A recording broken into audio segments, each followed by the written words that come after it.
name of Joe. He used to run an eating place where ladies loved to go. Down in Savannah, Joe was known for miles and miles around, because old Joe had the biggest joint in town. Lucky old Joe had the biggest joint in town.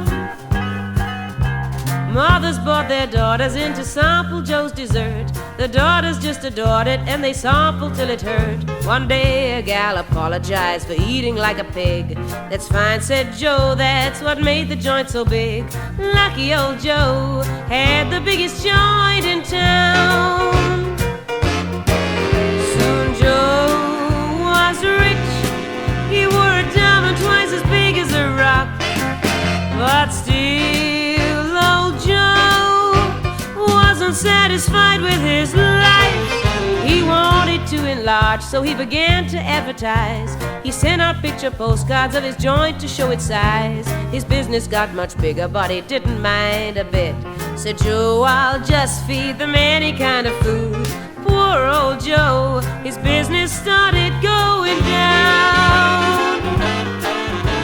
Soon a kid named Sammy opened up across the street. What Sam was serving to the gals I wouldn't dare repeat. But pretty soon Joe's customers had moved to Sammy's place, because young Sam had a fascinating face. Poor old Joe had the longest face in town. Joe decided there was only one thing to be done. He stood in front of Sam's and questioned ladies one by one, and every girl he questioned would reply without a fuss, "You're all through, Joe, now it's Sammy's joint for us." Yes, young Sam has the nicest joint in town.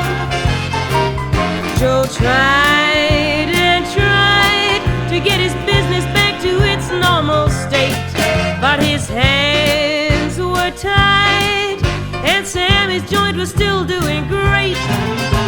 Sammy's competition was a hard thing to defeat, 'cause kings and queens would recommend at Sammy's joint to eat. But then one morning Sammy's voice had changed from low to high, because old Joe had cut off his food supply.